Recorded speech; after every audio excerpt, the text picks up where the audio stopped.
toutes et à tous, et effectivement vous avez remarqué que je ne suis pas Christine Jérusalem, voilà. Mais je suis très contente de pouvoir modérer cette première session ce matin, où nous allons parler, comme Anne-Sophie l'a dit, donc, du romanesque en négatif, en écoutant pour commencer Maxime Decoux.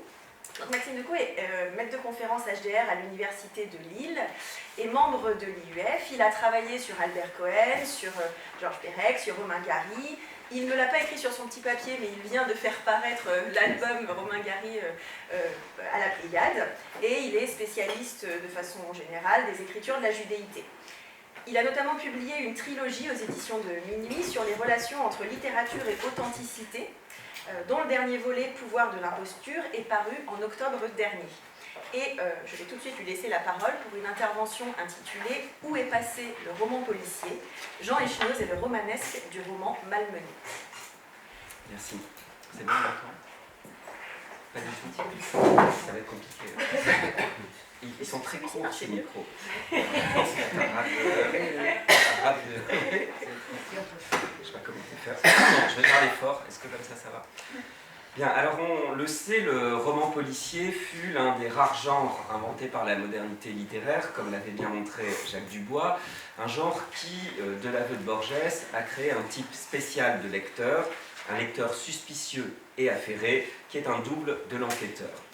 Alors si ce genre a nourri tout un pan de la création du XXe au XXIe siècle, eh bien ce n'est pas seulement en raison du romanesque et du suspense qu'il prodigue si facilement.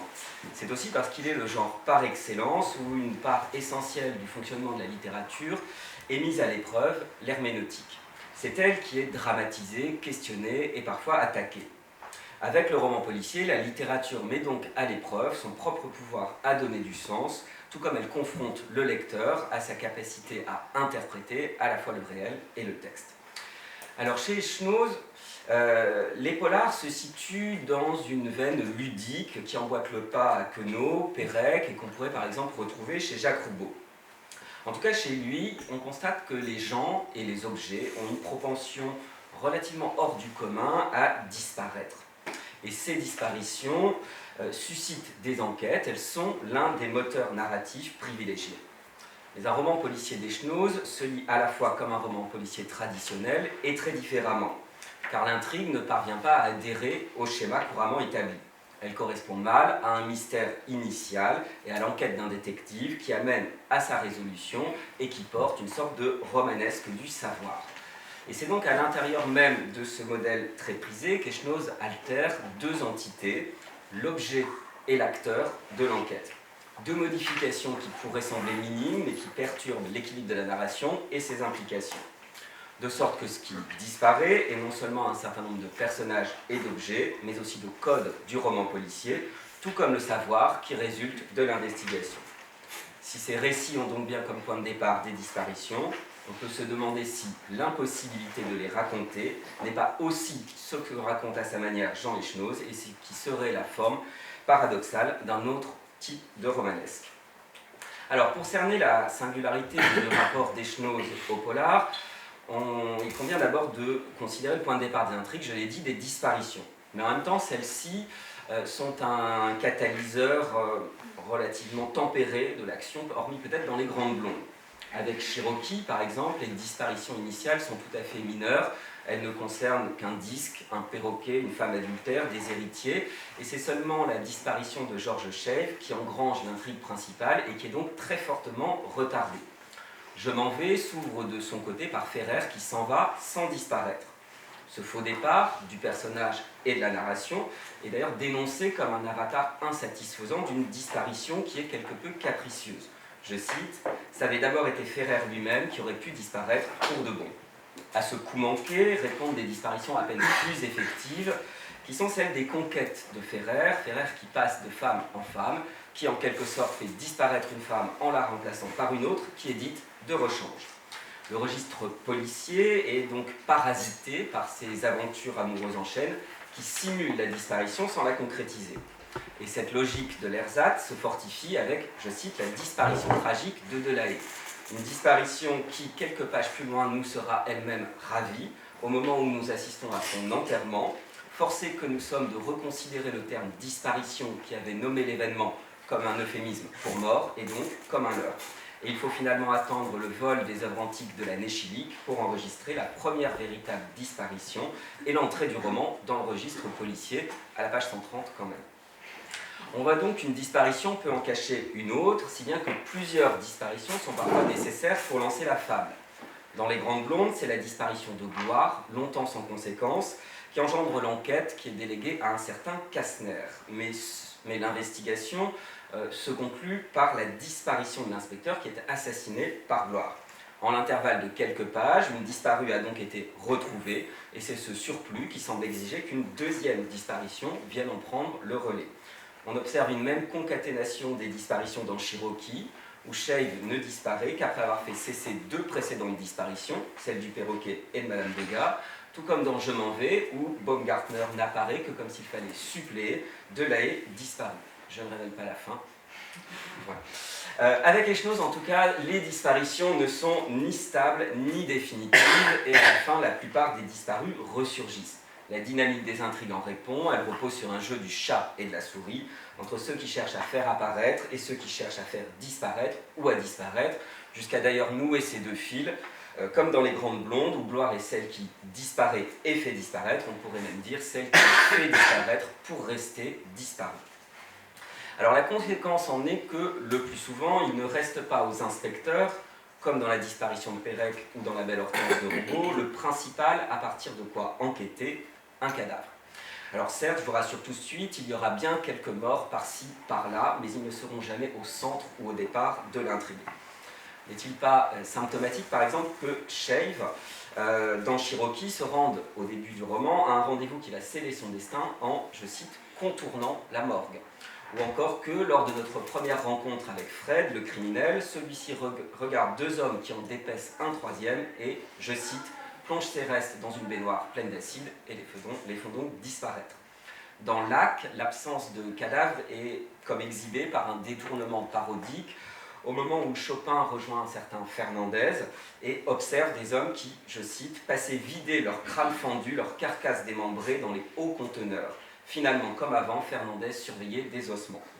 Mais ces carcasses n'appartiennent pas au polar, puisque nous apprendrons que Chopin avise en réalité des tripiers.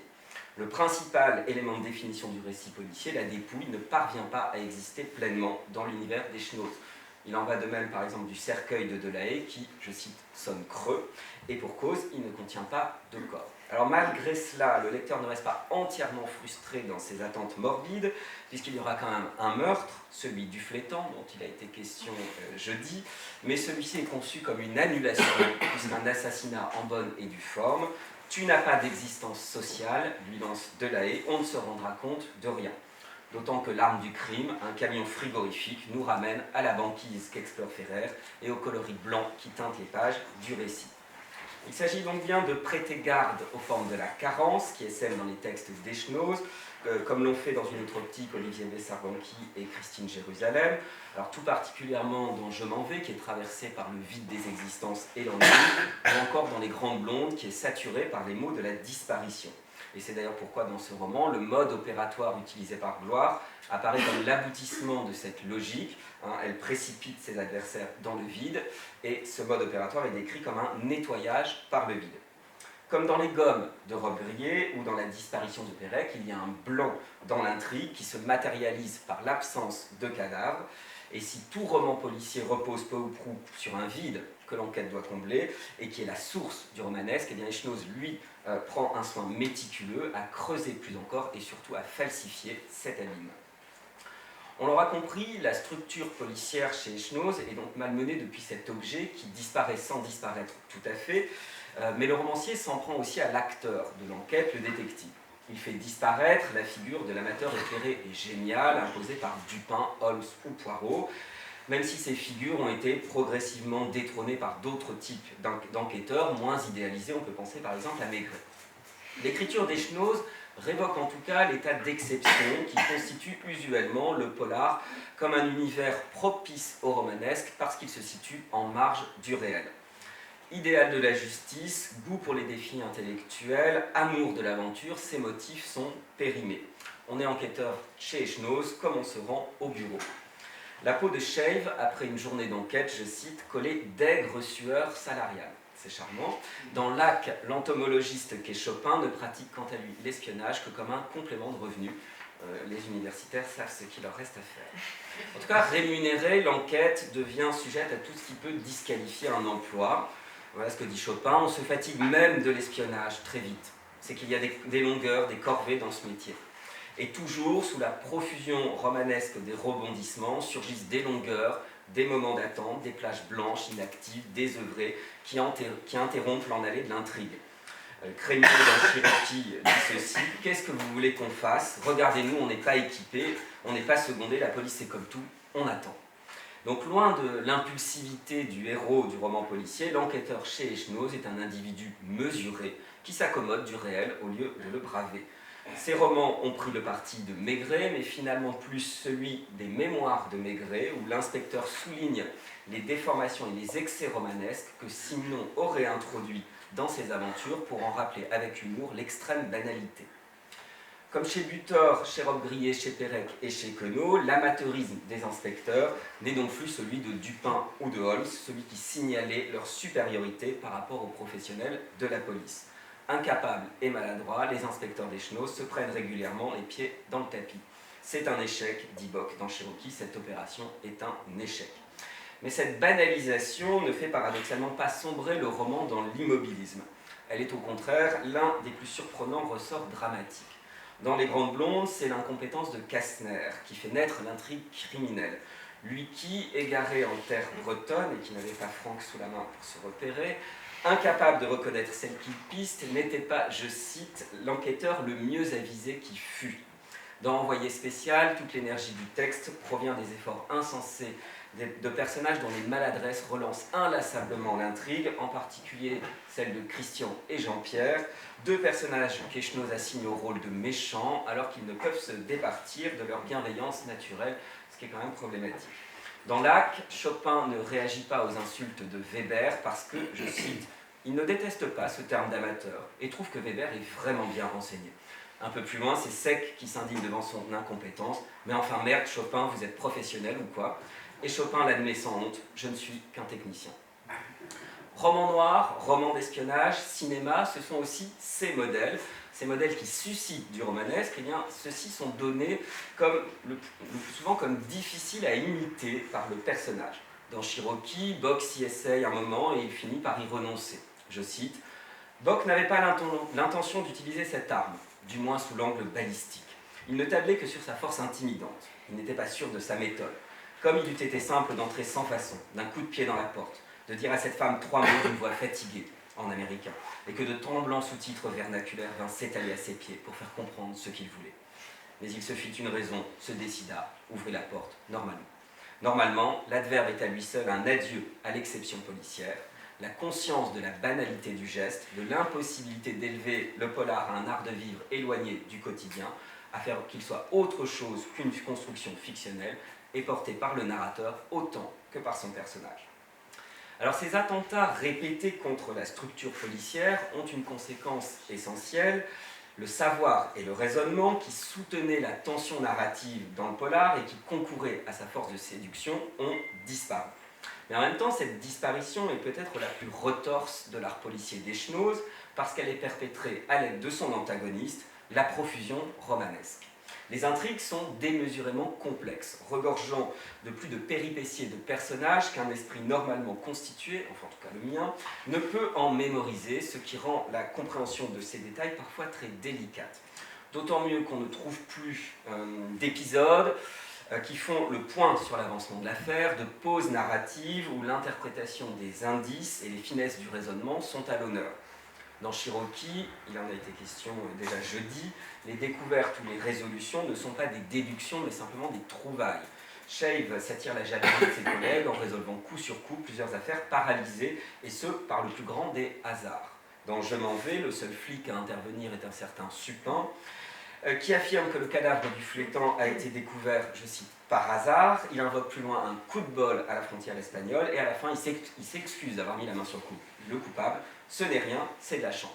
Si bien que Je m'en vais se dénonce lui-même, dans un style un peu moins déluré que Jacques le Fataliste, en tant que jeu entre le hasard des événements et le déterminisme de la narration, comme quand Ferrer manque de peu la page d'un magazine où l'on devine Bob Gardner en arrière-plan. Je cite, Ferrer allait tomber dans 4 secondes sur cette page et cette photo, 3 secondes, 2 secondes, 1 seconde, mais Suzanne choisissant cet instant pour surgir, il ferma sans regret l'hebdomadaire. La disparition du perroquet et la visite au zoo de Bock dans Cherokee se conclut quant à elle par un refus de raisonner de la part de Bock, qui reprend l'un des principes les plus célèbres du roman policier, celui de Dupin sur la lettre volée, mais cela pour en faire disparaître l'efficacité.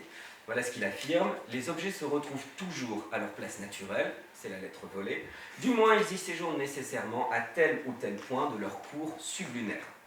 Ce pseudo-déterminisme, inspiré de l'astrophysique, voire de l'astrologie, signe clairement l'évacuation de la pensée et de l'enquête en remplaçant et annulant un principe herméneutique fécond dans le récit policier. Alors malgré cela, le raisonnement n'a pas complètement disparu chez Schnoz. Il survit, alors non pas moribond comme on pourrait s'y attendre, mais uniquement de manière miraculeuse. L'inspecteur Craigneux dans Cherokee est l'un des rares à fournir un avatar de déduction logique. Je cite, « Il raconta méthodiquement tout ce dont Véronique venait de leur faire part. À la surprise de Véronique, il ajouta au récit de la jeune femme des détails de son cru. À sa surprise supérieure, ces détails étaient vrais. Pour incongru que soit cette attitude, c'est elle qui, en réalité, fonde déjà la dimension exceptionnelle du raisonnement de Dupin, qui se caractérise non pas par un strict assujettissement à la rationalité, mais par son mariage avec une part d'invention et de fantaisie. Comme Holmes et Poirot, Dupin n'est pas seulement un froid logicien, mais il est un homme plein d'imagination qui ressemble étrangement à un romancier. Mais Schnoz, lui, amputant cette faculté créatrice de ses assises rationnelles, fait tout simplement basculer ses récits policiers dans des opérations de magie narrative pour relancer l'intrigue lorsque le besoin s'en fait sentir. Le texte s'embarrasse alors rarement de précautions excessives ou de déductions sibyllines, les personnages sortent tout simplement l'information de leur chapeau. Les professionnels de la police et les criminels dégotent à loisir les renseignements les plus inattendus sans en fournir d'explications plausibles, alors notamment avec d'obscures sources ou des réseaux d'indicateurs comme le fait Close dans Les Grandes Blondes ou Briffaut dans Cherokee. Le savoir policier chez Schnoz n'est donc plus le résultat d'une élaboration longue, patiente, méthodique. Il disparaît pour mieux ressusciter sous une forme désinvolte et magique. Alors face à cette mise en crise de l'herméneutique policière et donc de l'herméneutique littéraire, on peut se demander s'il est si important que cela de démêler l'imbroglio des énigmes puisque les personnages ne nous y aident pas vraiment. Il n'est pas sûr que la lecture qu'inventait Schnoz requiert une compréhension pleine et entière de leur logique. Le succès du récit ne repose pas sur la cohérence impeccable que le lecteur est sommé de retrouver partout, pendant l'enquête et après la révélation finale. Car ce qu'Schnoz ne cherche nullement à escamoter réside dans les conventions du roman policier qui sont affichées avec insistance, voire pastichées, comme l'a bien montré Simon Kemp, alors même que ces éléments de définition les plus importants, eux, sont retranchés. Et Schnoz soumet donc la vraisemblance du polar à une série de perturbations, si bien que ses constituants sont à la fois assumés et distanciés, présents et absents. Avec ce résultat, on a parfois le sentiment que c'est moins le genre policier en lui-même qui a inspiré Schnoz que son artificialité, celle-là même qui sature ses textes. Et c'est donc très lucidement que les artifices romanesques remplissent le vide laissé par la disparition de certaines des normes policières, alors en particulier cette mauvaise foi avec laquelle le polar soustrait des indices au lecteur afin de susciter son enquête. Sur un mode ludique et feutré, c'est elle qui est surjouée dans un coup de théâtre miniature qui attend le lecteur de Lac, lorsque Chopin hasarde qu'on pourrait reconnaître Sec et que celui-ci lui rétorque « Vous dites ça parce que je suis noir ?» Or, rien ne laissait présager une telle information, mais quand même à la page 110, et le lecteur est forcé d'admettre que le narrateur la lui a cachée. L'effet de sidération, propre à la révélation d'indices camouflés par la narration dans le roman policier, est ainsi déporté sur un détail incongru et anodin. Un jeu permanent sur le savoir narratif, sur ses limites, sur son hypocrisie, se déploie de la sorte et il est particulièrement marqué dans Envoyé spécial. L'omniscience y est régulièrement revendiquée à l'aide d'intrusions d'un narrateur qui affiche son monopole des connaissances de l'intrigue. Je cite, « Nous, qui sommes toujours mieux informés que tout le monde, savons très bien où se trouve Clément Poniel. » Devenu un voyeur, le narrateur délaisse pourtant cette omniscience en traquant pour notre compte les personnages. Je cite, « N'ayant rien de mieux à faire et passant dans le quartier, nous nous sommes discrètement introduits chez le vertisseur. La perspective omnisciente devient dès lors parfois étrangement focalisée, ce qui amène à de brutales restrictions de champ. Je cite, « Dès cet instant, nous perdons leurs traces. » Il s'agit toujours du narrateur. Et le plus souvent, aucun élément ne vient justifier ou naturaliser ces revirements de perspective. Je cite, « Clément Poniel ne doit pas la connaître depuis longtemps, peut-être même vient-il seulement de la rencontrer. » Le narrateur est proprement instable, basculant de l'omniscience à la focalisation externe. Et le lecteur est ainsi amené à lire une double enquête, celle des personnages et celle du narrateur sur les personnages, dans un texte qui se révèle incapable de s'assigner à un régime narratif cohérent et stable. Le vide qui travaille les polars d'Echnoz est sans cesse comblé par une fictionnalité devenue elle-même l'objet d'un jeu et d'une investigation du lecteur. Et c'est aussi là que se situe le romanesque paradoxal des polars d'Echnoz. Se débarrassant donc tant de l'héroïsation de l'enquêteur que du triomphe du savoir, Echnoz réalise le tour de force de doubler l'enquête dans l'intrigue par une enquête sur les codes du polar que le lecteur mène lui-même avec plaisir. Il parvient ainsi à réconcilier ces deux niveaux d'investigation que Pérec déplorait n'avoir pas su conjuguer dans la disparition qui, disait-il, se lit toujours au second degré, parce que l'enquête sur la disparition du « e », en raison du lipogramme, est tellement omniprésente qu'elle empêche le lecteur d'enquêter sur l'intrigue. Echnoz semble ainsi avoir cerné ce qui fait toute la spécificité du roman policier, à savoir être un récit impossible, comme l'appelle Uri Eisenzweig. Dans le polar, en effet, la première narration, celle du crime, est lacunaire. Elle a littéralement disparu et l'enquête vise à la retrouver.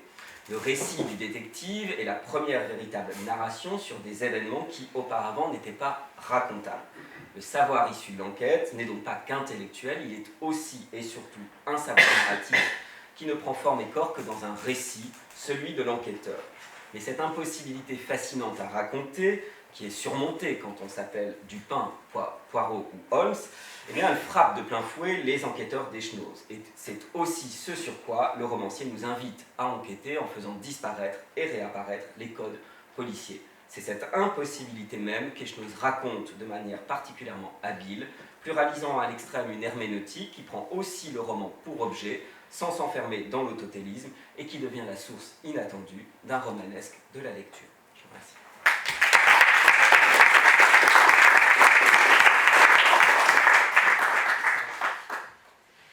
Merci beaucoup pour cette très belle communication qui nous a permis d'avoir un beau parcours dans l'œuvre d'Echnoz et de voir un petit peu comment se joue ce registre policier parasité.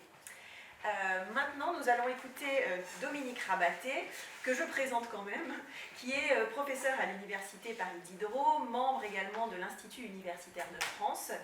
Et on peut citer quelques-uns de ses derniers ouvrages qui sont en rapport très direct avec la question du romanesque qui nous occupe depuis, je crois, notre micro peut-être, qui nous occupe depuis jeudi. Alors j'en cite quelques-uns. Le roman et le sens de la vie, paru en 2010 chez Corti. Geste lyrique, paru en 2013 dans la même maison d'édition. Désir de disparaître, une traversée du roman français contemporain, paru chez Tangence Éditeur en 2015. La passion de l'impossible, une histoire du récit au XXe siècle, paru chez Corti en 2018. En 2018 également, Dominique Rabaté a co-dirigé avec Laurent Demans, qu'on entendra tout à l'heure, un ouvrage collectif sur Emmanuel Carrère, paru chez POL, qui s'intitule Emmanuel Carrère, faire effraction dans le réel. Et je vous annonce, vous devez peut-être le savoir, qu'un ouvrage est à paraître en novembre 2019 également chez Corti, qui s'intitulera Petite physique du roman. Ce matin, Dominique Rabaté va nous... changé de titre. Ah, et ben le titre a changé depuis hier, donc, cette nuit. Et peut-être que... À l'aube, en vérité. D'accord. Il a changé depuis un petit moment. Le titre que j'ai donné, c'est maintenant Des disparus aux furtifs, éloge du roman. Sous-titre éloge de Alain Damasio. D'accord. Le changement de titre, je l'ai senti nécessaire pour minorer l'aspect en négatif d'un romanesque qui serait que de contrebande, une sorte de minoration en général dans les élites lettrées pour cette catégorie qui a quelque chose de toujours un peu suspecte, et aussi parce que je voulais, échappant au ressassement de ce que j'ai déjà dit dans le petit livre Désir de disparaître, accueillir ce qui me semble l'événement du dernier roman d'Alain Damasio, Les Furtifs. Parce que Les Furtifs me paraît justement une solution de l'ordre du roman à la question de la disparition.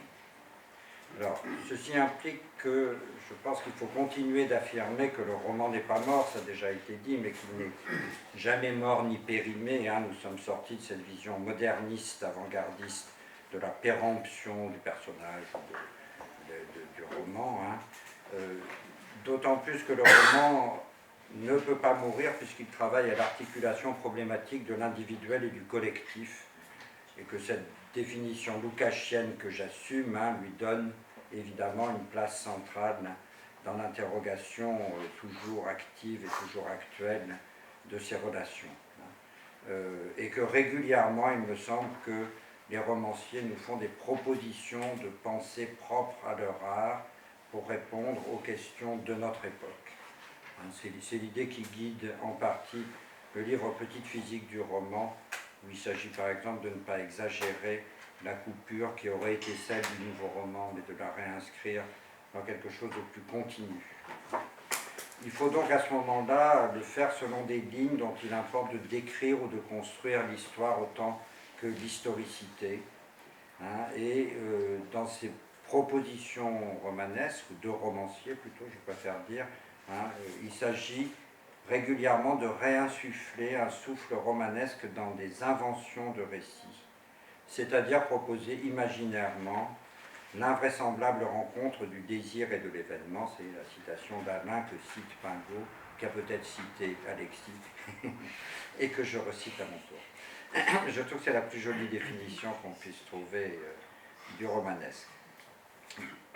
Il faut ajouter dans cette définition que cette invraisemblable rencontre se fait donc, souligne Pingot lui-même, sur le mode de la tension entre le virtuel et le réel, entre le désir et la crainte, autour d'un motif qui est toujours ambivalent, j'y reviendrai.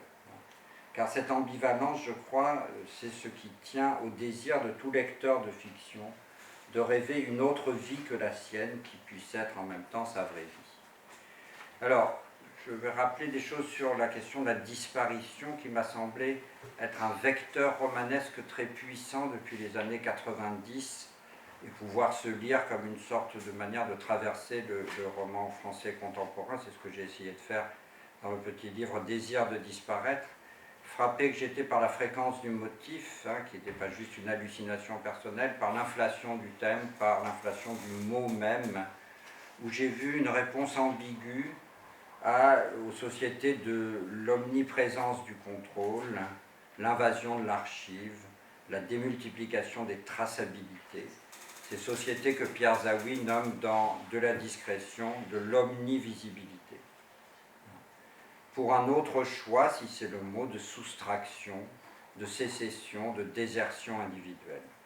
Chez Carrère, c'est la tentation de se mettre hors d'atteinte, c'est la réalisation romanesque du projet de désengagement, c'est le mot de Pascal Quignard dans Villa Amalia, ou assumant donc, renouant plutôt même avec le fameux motto joycien, silence, exil et ruse, du retrait de l'écrivain dans l'effacement, de Bernard Pingot à Jean-Benoît Puech, avec le personnage de Jordan qui revient sur les rives de la Jordane. D'une certaine manière, il se rend impersonnel ou anonyme. On retrouve donc les figures de l'écrivain invisible de Bolagno à Éric Faye dans L'homme sans empreinte, ou la réalisation d'un anonymat essentiel chez Philippe Vassé dans La Conjuration, roman qui porte à la limite le roman dans un projet d'impersonnalisation. Ce motif, donc, me semble pouvoir prendre le relais d'une thématisation théorique de l'écriture comme désœuvrement, comme absentement dans les années 60-70, en lui donnant une forme ou un contour fictionnel, une trajectoire individuelle comme centre du récit, en forme d'enquête sur les raisons de disparaître ou en forme d'enquête parodique. La disparition constitue donc depuis au moins 20 ans, 30 ans, un thème ambivalent, parce que d'abord il y a une angoisse d'une disparition qui serait radicale, subie, hein, et pas du tout une disparition consentie ou volontaire. Mais l'ambivalence se joue sur plusieurs plans ou à plusieurs titres. Hein. Il faut à la fois disparaître et indiquer la disparition, une disparition qui serait une disparition absolue, qui ne laisse aucune trace de sa disparition, qui n'est pas visible, n'en est pas une. Hein. Et met en question les limites d'un projet qui peut déjouer le ressort de la volonté ou de la liberté individuelle. Donc, ce que je voudrais retenir de ce trop rapide rappel ou de cette traversée accélérée, c'est qu'il y a dans le motif de la disparition une pente mélancolique évidente en tout cas aussi chez Echnoz. Hein. Pente mélancolique dont on verra confirmation dans la pulsion de mort qui saisit Anne Eden à un moment de Villa Amalia. Pente mélancolique qui est particulièrement nette chez Echnoz, parce que bien des romans, hein, je poursuis l'analyse de Maxime, hein, disent en fait plutôt l'impossibilité d'enfin disparaître, à la manière contrariée de Gloire Abgral dans Les Grandes Blondes, ou au titre programmatique en 2 temps, Je m'en vais. En fait, chez Echnoz, on n'arrive pas à disparaître, hein, c'est peut-être plutôt là le problème, hein, on voudrait disparaître et on n'y arrive pas. Hein. De cette pente mélancolique, je pense que l'œuvre de Houellebecq montre de façon de plus en plus évidente hein, de quelle façon elle peut même s'incarner dans ce qu'on appellera une position dépressive de extension du domaine de la lutte, à particulièrement évident le dernier, Sérotonine, hein, qui est une sorte de suicide programmé dépressif, puisque le combat contre le monde est devenu impossible ou inutile, hein, et que l'œuvre de Michel Houellebecq est donc dans le maintien exténué d'une narration individuelle en faillite de désir, proche d'une sorte d'auto-annulation. Dans Sérotonine, on sera attentif à ce moment-là à l'échec même du héros, si le mot convient, à faire disparaître l'enfant au moment où il le tient en joue, et dans cette sorte de long suicide plus ou moins concerté. Cette traversée du roman contemporain que je proposais en 2015, elle était donc marquée par des paradoxes. Premier paradoxe, la disparition pourrait se lire ou se comprendre comme le refuge du personnage, la dernière possibilité de faire personnage, mais sur un mode évidemment paradoxal, puisqu'il s'agirait de réaffirmer sa singularité comme possibilité d'effacement. Le personnage serait encore là, mais pour sa dissolution. Deuxième paradoxe, deuxième peut-être aporie dans cette traversée, c'est la limite politique que je marquais dans ce petit essai au point d'articulation non résolu du collectif et de l'individuel. C'est-à-dire, la disparition peut-elle rester une sorte de possibilité individuelle dans un monde où de toute façon triomphe hein, la surnormalisation du contrôle. Alors, c'est là que j'entame le deuxième temps, qui sera rapide, mais qui espère vous donner envie de lire le roman de Damasio. Il me semble que la résolution de cette aporie, elle est d'une certaine manière lisible comme une possibilité romanesque dans le dernier roman d'Alain Damasio, Les Furtifs, que je lirai donc comme une ressaisie politique, épique, du motif de la disparition, dans la forme volontairement élargie du roman polyphonique. Deuxième temps donc, Devenir furtif. Je vais faire quelques propositions sur la parution donc très récente hein, de ce livre que je trouve tout à fait remarquable et dont je me félicite du succès. Je note au passage que c'est un des plaisirs de travailler sur la littérature contemporaine, c'est les moments où nous sommes synchrones avec quelque chose comme une reconnaissance publique et au changement de statut d'un écrivain. C'était arrivé pour moi avec aussi Nato et René Desforêts. Je pense qu'ici nous assistons hein, à la métamorphose d'Alain Damasio en auteur qui sort de son public science-fiction, si l'on peut dire, qui change d'audience. Hein. Je rappelle qu'il a en 10 jours épuisé le premier tirage de ce roman, c'est-à-dire 30 000 exemplaires. Voilà, qui est en tête des ventes, ce qui fait plutôt plaisir. Bien.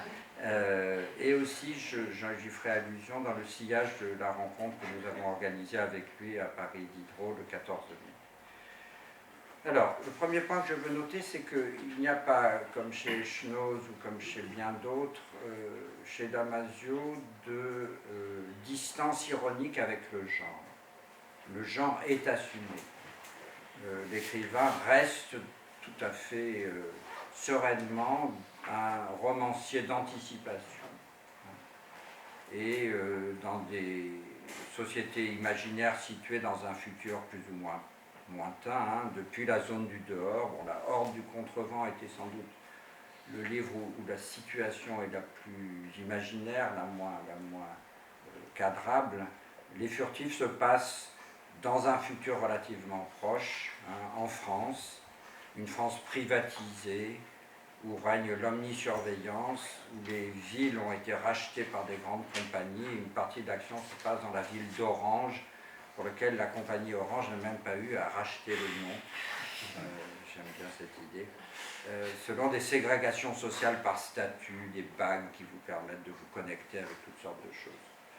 Donc, le propos depuis toujours des trois grands livres de Damasio est clairement politique, puisqu'il s'agit dans ce roman, Les Furtifs, de promouvoir toutes les formes de résistance politique à cet embrigadement, à ce contrôle, à cette omnivisibilité, à la privatisation des vies individuelles. C'est-à-dire que, première lecture évidente, dépliement de son titre, il faut donc devenir furtif pour échapper au contrôle, pour garder des marges de liberté. Il faut se rendre invisible, il faut se rendre furtif. On sait d'ailleurs la proximité d'Alain Damasio avec tout ce qui est le comité invisible et une partie de ce qu'on appelle l'ultra-gauche. Non, mais donc il y a une stratégie d'anonymisation ou d'invisibilisation. Je rappelle que dans un des livres du comité invisible, un des chapitres s'appelle « Disparaissons ». Mais l'ambivalence n'est pas absente. Et de cette façon-là, Les Furtifs est sans doute un livre moins doctrinaire ou disons, un peu didactique que La zone du dehors.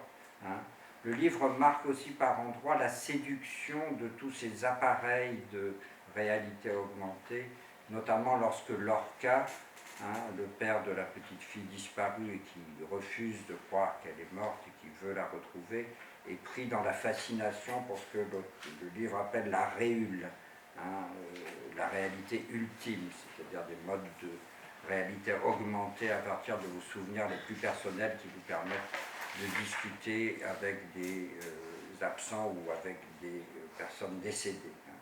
Il s'agit donc aussi, je le note, c'est très important, de comprendre la fascination de tout ce qui fabrique en nous le consommateur de nos propres désirs marchandisés. Il ne s'agit pas simplement de critiquer une société de l'omnivisibilité, mais bien d'en comprendre aussi les ressorts intimes, individuellement intimes, d'attrait.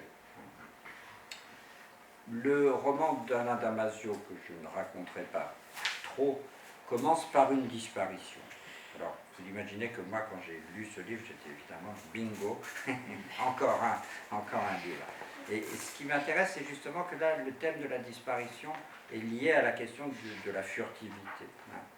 Alors, cette disparition, elle est particulière et elle est dans une accentuation affective, évidemment, beaucoup plus intense. Donc, elle renforce quelque chose de pathétique qui nourrit le romanesque du roman. C'est que c'est une petite fille qui a disparu, une petite fille de 3 ans. Voilà, donc évidemment, le motif est encore plus la petite fille de Lorca et Sahar, avec cette énigme qui lance, comme bien des romans que j'avais considérés dans Désir de disparaître, voilà, avec cette énigme, est-ce que la petite fille est morte, est-ce qu'elle est vivante, est-ce qu'elle a été enlevée, est-ce qu'elle est partie elle-même, est-ce qu'à 3 ans c'est possible? Le livre commence donc sur le divorce des positions de ces deux parents, la mère s'obligeant à faire le deuil, le père refusant de faire le deuil. Mais on note cette ambivalence ou ce déplacement, c'est-à-dire est-ce que cette disparition pourrait être une disparition heureuse ou consentie, ou est-ce qu'elle est le résultat d'une action violente de l'extérieur, un meurtre, un enlèvement? Ce qui est assez réussi, assez beau dans le livre de Damasio, c'est que l'enfant de 3 ans est donc l'enfant au moment où le langage se forme en elle. Il y a de très belles pages sur le babil. Et il faut donc plutôt envisager comme une possibilité presque quasi nietzschéenne, celle de l'enfant qui joue, que cette disparition aurait à voir avec quelque chose d'autre qui serait l'accueil joyeux d'une métamorphose et d'une sorte de transformation de l'être. Ce que je veux noter, puisque c'était la question qui reste, c'est-à-dire celle d'une mélancolie. La disparition serait une sorte de stade mélancolique où se maintient le roman de l'individu en train lui-même de disparaître en tant qu'individu. Sa position serait celle d'un personnage qui se maintient encore, mais au bord de sa propre disparition, de son effacement. Il y a donc bien une charge mélancolique dans le motif de la disparition qui persiste chez Damasio, et l'auteur lui-même notait dans le dialogue qu'on a eu à Paris 7 que c'était pour lui la nouveauté de ce 3e grand roman, il y a des nouvelles qu'il a aussi publiées, la nouveauté pour lui de ce regard en arrière. Il disait qu'il avait été jusque-là toujours individuellement et personnellement tourné vers l'avant, que la science-fiction réalisait pour lui ce désir d'être toujours projeté en avant. D'une certaine manière, La Horde du Contrevent est le grand livre de l'autodépassement, et de ce qu'il s'agit d'aller toujours plus loin, plus au bout, vers la source, d'où viendraient les vents contre lesquels la Horde se bat pendant les 500 pages de ce roman, mais que avec la paternité réelle qu'il a découvert dans l'existence et ses 2 filles, il s'est retrouvé d'une certaine manière pris vers quelque chose qui est ce regard tourné vers le passé. L'enfance dont la mutation accélérée doit aussi se maintenir dans la mémoire des parents ou du père, et avec une certaine ambivalence de l'archive, les photos que nous gardons de nos enfants, les enregistrements que nous en faisons. Voilà, cette manière de figer le devenir actif et joyeux de l'enfant est au cœur du livre, dans le paradoxe qu'on verra, c'est-à-dire que si vous le figez vraiment, vous tuez la possibilité métamorphique infinie de l'enfant qui n'est pas encore devenu. Donc que la fille ait 3 ans, c'est très important. Ce caractère donne au roman de Damasio sa gravité et sa résonance aussi à la très belle évocation de l'enfance et de son babil. Je ne crois pas les romanciers français en général très très bons pour décrire bien les enfants. Donc je suis toujours très content quand je lis des choses touchantes, justes et fines qui font surgir de vrais enfants dans les livres. Et c'est le cas dans celui de Damasio, puisque cette jeune enfant de 3 ans est encore dans le moment où le langage est invention langagière et forme d'hybridation. Et ce point-là est très important parce que c'est cette capacité d'hybridation langagière qui est en fait au cœur de ce que sont les furtifs. Alors c'est pour ça que je voudrais montrer que cette dimension mélancolique qui était, je crois, le fond du petit essai Désir de disparaître, est ici aspirée et emportée vers autre chose. Et c'est en ce sens-là que je lis le roman de Damasio comme une véritable solution romanesque, d'invention romanesque, pour dépasser l'espèce d'aporie mélancolique de la disparition. C'est qu'en fait, le livre et sa grande réussite, son autre grande réussite, c'est l'invention d'une nouvelle forme de vie, qui est celle des furtifs. Donc la réussite, on en a discuté avec Alain Damasio, mais je crois que la réussite de ce livre, c'est l'invention de ce que sont ces furtifs. Une espèce nouvelle, invisible, indiscernable, une forme de vie encore jamais aperçue, qui est là depuis toujours, et qui se déploie dans l'autre dimension du sonore, du son. Donc on retrouve là la grande métaphore vitaliste qui traverse l'œuvre de Damasio, et particulièrement dans La Horde du Contrevent, reprend l'idée d'un être au-delà de sa propre forme dans quelque chose qui est un perpétuel devenir. C'est le côté deleuzien, nietzschéen, très, très assumé d'Alain Damasio. Alors on voit aussi que l'ambivalence de la question du contrôle est là posée, puisque tout le début du roman, c'est de comprendre et d'essayer d'attraper les furtifs. de se saisir d'eux, de les prendre à l'endroit de l'angle mort où aucun des systèmes de détection ne peut les attraper. Et il y a donc une sorte de meute qui a été constituée autour d'un militaire. Voilà, donc il reste toujours chez Damasio, et je crois que c'est ça la richesse de ce livre, j'insiste sur ce motif de l'ambivalence. Je pense que le romanesque doit toujours être porteur d'ambivalence, c'est-à-dire que s'il n'y a pas cette charge-là, il n'y a pas quelque chose qui fonctionne comme un motif fantasmatique, en fait, qui noue et articule des pulsions contradictoires. Donc il s'agirait de vouloir voir, en même temps qu'il faut au contraire accueillir une pure furtivité qui est le consentement à l'hybridation et à l'extension des possibilités humaines. Alors, ce qui est très intéressant dans le roman de Damasio, c'est que cette furtivité, qui est une propriété, un don, un talent, qui fait de ce livre une sorte d'imagination d'un monde possible autre dans le futur, est liée à une invention de langage. C'est-à-dire que, comme les furtifs appartiennent au domaine du sonore, leur manifestation principale est en fait leur possibilité d'inventer une nouvelle graphie ou une nouvelle manière de parler. Et le livre, comme dans la suite de La Horde du Contrevent, invente un système polyphonique de notation pour chaque personnage avec des glyphes, des signes diacritiques étonnants, des jeux de langage plus ou moins cratiléens. Et je n'ai pas amené ici l'édition parce que le livre est très gros, mais il faut que vous feuilletez les furtifs pour voir matériellement comment est utilisé le garamond et l'ensemble des signes qui sont inventés comme dans La Horde du Contrevent. C'est que le langage est lui-même puissance de métamorphose, comme élan vital du rythme. C'est lui qui conjure la malédiction orphique de la pétrification des furtifs, parce qu'un furtif, quand il est vu, se cristallise et devient une sorte d'objet inerte mais très beau, une sorte de céramique vitrifiée.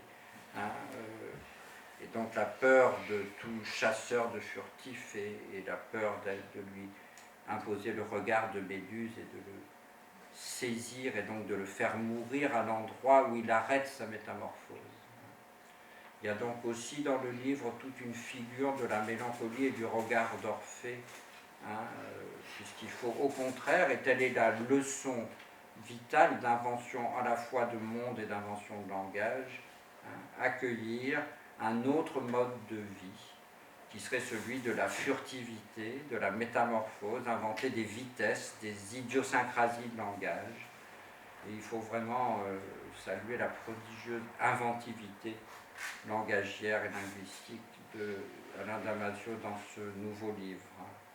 Pour accueillir donc la furtivité comme une ouverture au flux du monde, flux végétal, minéral, animal, ouverture qui est à la fois individuelle, et donc il y a le pathos familial de ce couple endeuillé à la recherche de cette petite fille, mais aussi collective, et c'est pour ça que je dis que la solution de Damasio est une solution épique et non distanciée, non ironique, puisque le livre consiste à penser, à inventer, à inventorier toutes les autres formes d'organisation sociale et politique qui feraient droit à la furtivité.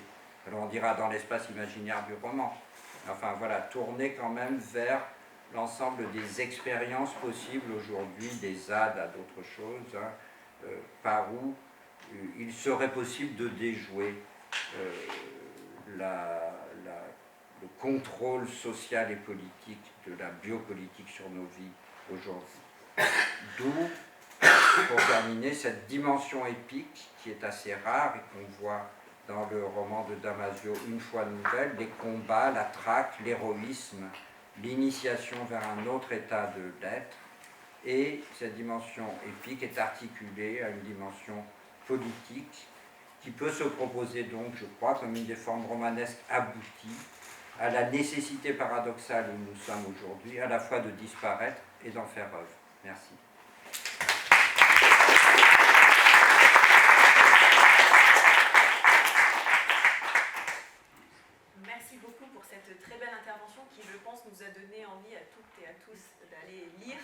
pas déjà le cas, Les Furtifs d'Alain Damasio. Alors bien sûr j'ai des questions notamment autour de ce motif de la disparition qui a traversé les deux communications, qu'elles soient subies ou volontaires, qu'on cherche à y résister, qu'on cherche à la contrer ou qu'on cherche à l'accomplir finalement. Mais peut-être que je vais plutôt d'abord laisser la parole à la salle pour une dizaine de minutes de questions je pense. Alors, est-ce qu'il y a un micro? Non, il n'y a pas de micro. Si. Il y a des micros qui ne marchent pas. Il marche pas. Alors, il y a 3 questions dans la salle. Ok. J'ai une question pour Maxime. Bon, merci tous les deux, c'était vraiment une belle journée pour cette journée. Vous avez parlé du genre et de la disparition dans l'œuvre d'Echenoz, et il se passe quelque chose en fait entre les deux romans que vous avez vraiment analysés, c'est-à-dire entre le Grand Blond, entre les Grands Blondes et Je m'en vais. Il y a un an qui est là au milieu, roman intéressant, et en 96 en fait, Echenoz il écrit une grosse passe fatale de Jean-Patrick Manchette où il pose la question qu'est-ce qu'un roman noir? Ceci est un roman noir, mais qu'est-ce qu'un roman noir? Et la réponse qu'il donne à cette question, la réponse spéculative, c'est et si le roman noir c'était un genre qui interroge le statut de l'argent comme moteur et centre de l'intrigue.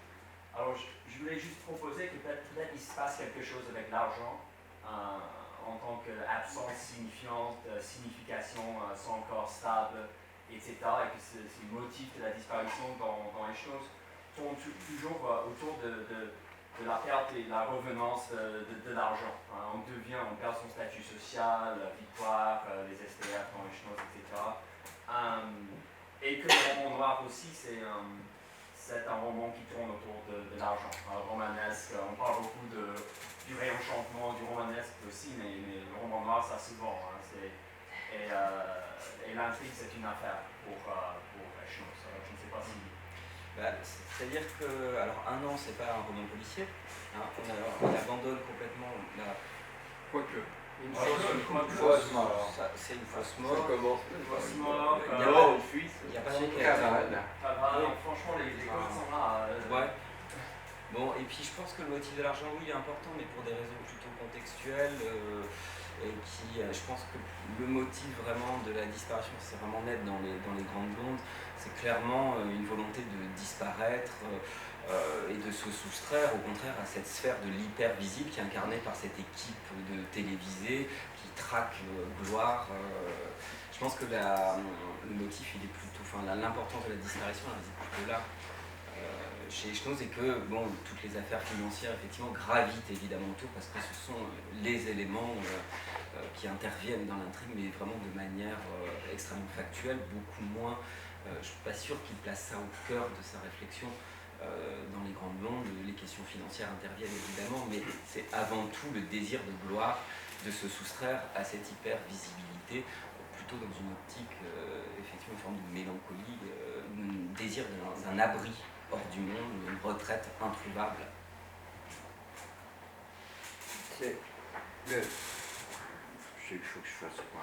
Est-ce que c'est vert? Non, il faut appuyer sur push. Ah, push. Ça ouvre la discussion toujours très importante avec Manchette et Echenoz. Et sur la question de la disparition, quand même, Manchette, c'est très très intéressant. Et sur la question de ce que doit faire le néopolar, d'une certaine manière, on peut dire chez Manchette, au moment où on dit qu'on n'y croit plus, le néopolar est quand même la répétition farcesque du polar qui n'est plus possible, et puis la guerre a été perdue, le capitalisme a gagné, c'est toute la théorie hegeliano-marxiste de Manchette qui est quand même assez forte. C'est quand même, sur le mode de la parenthèse et du monsieur n'importe qui, le néopolar, c'est la possibilité d'être encore héroïque vers une forme de sauvagerie qui déjoue la violence de l'ordre social. Bon, très condensé. Mais c'est Gerfaut, voilà. Gerfaut qui rentre chez lui à la fin. En plus, là, c'est un truc à la Echenoz, c'est-à-dire du genre, tout le monde s'en fout qu'il est revenu, qu'il a traversé des trucs abominables, il a failli être tué 20 fois, vraiment. et qui repart sur le périph' après, faire son tour là. Donc moi je trouve plus fortement thématisé ou plus fortement inscrit dans la question même du genre. Et Schnoz fait une sorte de. Voilà, c'est comment dire, codicile à manchette sur un mode qui. Oui, voilà. Moi, ce qui m'intéressait avec Domatio, c'est qu'est-ce qui se passe quand on y va sérieusement, ce que fait Manchette, à la fois sérieusement avec une sorte d'ironie distanciée, mais qu'on joue sérieusement le genre pour faire fonctionner quelque chose qui reste quand même lié à la possibilité d'être le héros de sa vie. Voilà. Et pour moi, c'est ça la définition du romanesque. Si ça ne propose pas quelque chose imaginairement, on est dans des sociétés où être le héros de sa vie, enfin, c'est sérieux. Alors après, la parodie de ça, c'est des jeux. Hein? Non, mais be yourself a hero. It's a game, vraiment. Mais ça, c'est quand même, si ça ne propose pas quelque chose comme ça, s'il n'y a pas cette espèce d'élan imaginaire par lequel quelque chose d'héroïque peut arriver dans nos existences, l'invraisemblable désir de rencontre du désir et de l'événement. Enfin, je trouve que voilà. S'il ne se passe pas quelque chose comme ça, qui peut s'éprouver dans la vie même, c'est le moment romanesque de l'existence, à quoi bon? Pardon. Oui, il y avait une question de... Maxime, tu finis ta communication en parlant de romanesque de la lecture. Est-ce que c'est une sorte de...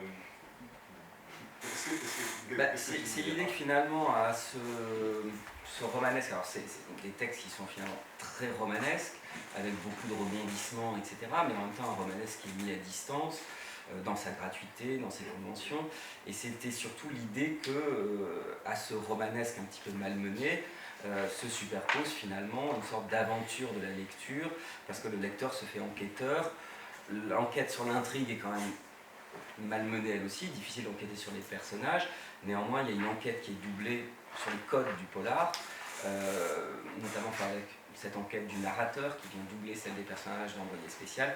Donc l'idée est un petit peu que, si vous voulez, le romanesque se construit dans une relation de connivence avec le lecteur, qui serait lui aussi enquêteur et qui parviendrait à réconcilier ce divorce que Pérec, lui, n'avait pas réussi à... cette conjugaison de deux types d'enquêtes qui ne marchaient pas dans la disparition.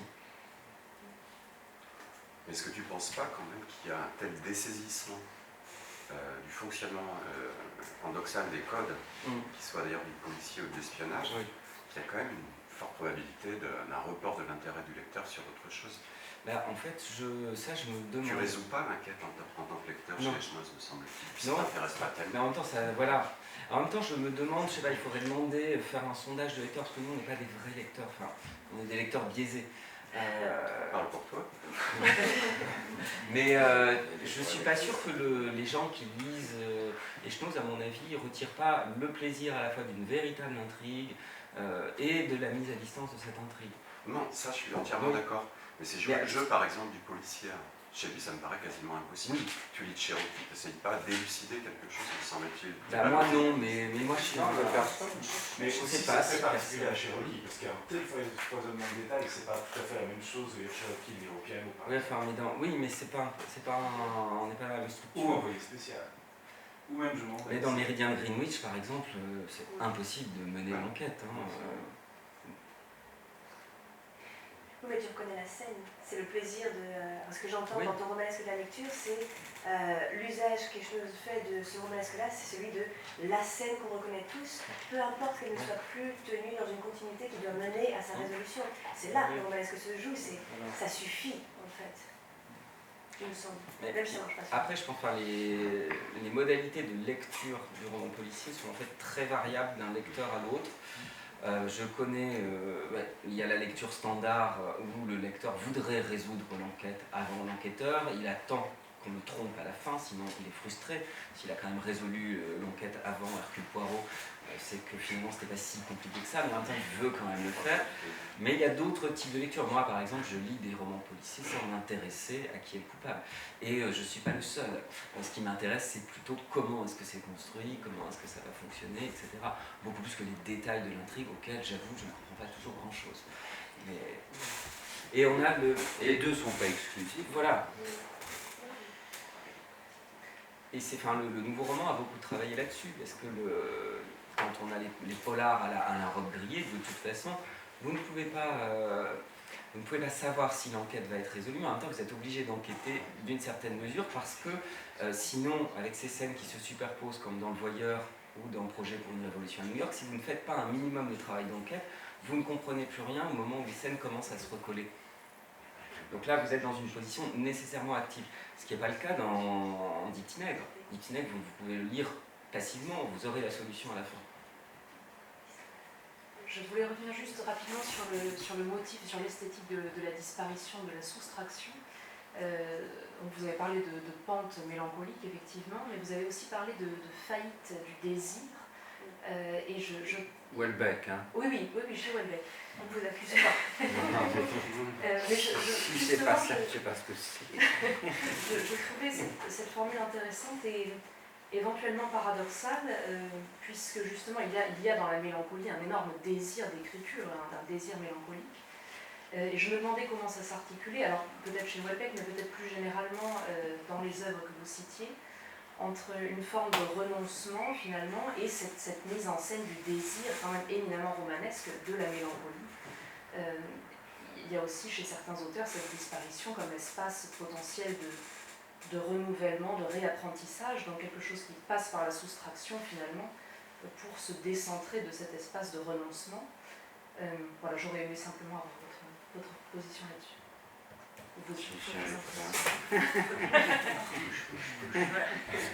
Un push. C'est-à-dire, ce n'est pas un discours général là-dessus. Il me semble que l'intérêt, l'habileté de Houellebecq est d'avoir occupé la position du petit blanc dépressif.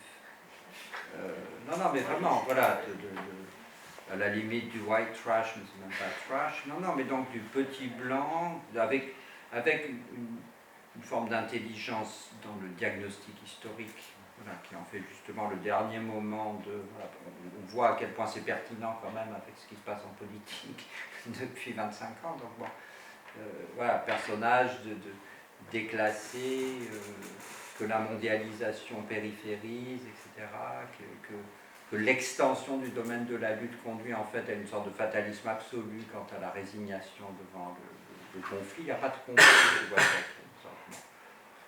voilà. Et de façon toujours plus insistante, et le dernier, qui n'est pas le meilleur et qui est un peu mal écrit, je trouve, Sérotonine pour une partie, mais voilà, c'est de plus en plus très clairement, là où La Carte et le Territoire ont proposé une forme de figure de roman d'artiste, où il y avait une métamorphose quand même, du côté de la disparition comme projet artistique, la toute fin de La Carte et le Territoire, là c'est vraiment devenu la position dépressive suicidaire. Enfin, oui, mais justement, est-ce qu'on n'est pas dans un tout autre registre où finalement cette envie de mélancolie se...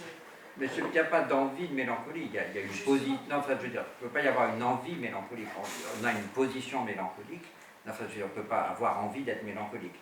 Pour un freudien, non, pas du tout. Non, la mélancolie, c'est une position, et c'est pas une envie. Je veux dire, Au niveau esthétique, ça peut l'être. Non, la mélancolie peut nourrir. Non, alors je ne suis pas du tout d'accord avec cette formulation. Il n'y a pas d'envie mélancolique, c'est pas possible. Vous n'allez pas voir un psychanalyste en lui disant j'aurais vraiment envie d'être mélancolique. Là, il manque un peu de l'endeuillement et de l'objet perdu, c'est absurde. Vous allez voir un psychanalyste parce que vous êtes dans la mélancolie, c'est-à-dire que vous avez perdu l'objet aimé et que ce deuil de l'objet cache quelque chose qui est peut-être le deuil de vous-même, etc. Mais il n'y a pas. Il n'y a pas d'envie mélancolique, que la mélancolie nourrisse cette espèce de propension qui est la question du regard d'Orphée, mais il ne peut pas y avoir une envie mélancolique. Donc, après, l'habileté de Houellebecq, comme souvent, c'est l'espèce de dissociation à peine séparée de ses personnages avec lui-même. Donc, c'est pour ça que je parle d'habileté, c'est-à-dire que la position dépressive, elle est portée par un personnage dont je peux toujours dire qu'il n'est que la figure ridicule, répulsive, grotesque, caricaturale de quelque chose qui n'est pas ce que pense Michel Houellebecq, même si dans la plupart des interviews, il dit la même chose. Presque. Tu ne crois pas, Dominique, qu'il y a deux types de disparition? Il y a une disparition qui serait effectivement de type Houellebecquien, On n'y arrive comme, pas. comme dans Sérotonine, qui efface le romanesque. Ah, la platitude. Tu vois, le fait Mais que- non, mais c'est le projet. pour aller tuer cet enfant, mais finalement je ne le fais même pas, et du coup le romanesque s'efface. Oui. Et puis au contraire, une autre disparition qui suscite le romanesque, qui serait peut-être plutôt du côté du polar justement, la disparition qui entraîne l'enquête, l'investigation, la recherche, ou bien du côté du disparu, la volonté de se dissimuler, d'échapper au regard, et donc créer des effets de tension. Non, mais en fait. je reviens, c'est une possibilité héroïque. Mais du coup, Donc il y a des possibilités héroïques où il y en a. Chez Houellebecq, l'intelligence et l'espèce de position paradoxale, c'est qu'il n'y a pas de possibilité héroïque. c'est ça. Mais, donc d'un côté, il y a eu un effacement, une sorte d'impossibilité de déflation totale du romanesque. De l'autre côté, il y a au contraire quelque chose qui va surenchérir le romanesque potentiel. Oui, Garcin est assez dans le... Ouais. Oui, tout à fait. Et alors, ça, c'est une dichotomie qu'on peut établir voilà, dans le moment présent de la littérature, mais est-ce que tu historiciserais ça? Je veux dire, est-ce que tu ferais une histoire littéraire de la disparition? Parce qu'il y a d'autres motifs de disparition, la littérature y compris du XVIIIe siècle, voilà, qui produisent déjà des sortes de romanesques de nature un peu différente. Non, bien sûr, il ne s'agit pas... Moi, ce qui m'intéressait, c'était l'omniprésence révélatrice de ça, en tant que c'est la situation historique de l'omnivisibilité qui change cette donne-là, je crois. Et donc, ça veut dire à ce moment-là que si on reste dans une théorie très lukáchienne du roman, qui est vraiment ma position constante, et que c'est la question de l'articulation de l'individuel et du collectif, on est dans un moment historique où la relation individuelle-collective doit être pensée dans le cadre de cette société de l'omnivisibilité et des paradoxes qu'elle fait surgir sur l'individu qui est à la fois une sorte de sur-individu et qui n'est plus un Mais individu. qu'est-ce que tu fais d'un personnage comme Fantomas alors? Non, mais qui est... Je ne cherche pas à en faire le motif. On trouvera plein d'histoires de disparition. On en trouve chez Hawthorne. Non, mais comment tu relis Fantomas quand tu le relis au contexte? Moi, Fantomas, je le lis plutôt dans la perspective de l'invisibilité du visage du mal au XXe siècle. Pour moi, Fantomas, c'est le moment de bascule entre la figure héroïque, satanique, méphistophilique du mal romantique vers la figure ordinaire, sans visage, landru du mal. Et Fantomas, c'est à la fois l'espèce de personnage séducteur, omnipuissant, et en même temps il n'a plus de visage. C'est Mabuse.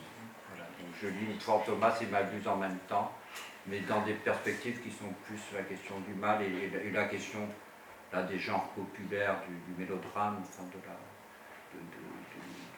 oui, alors là on est plus proche du feuilleton, des choses comme ça.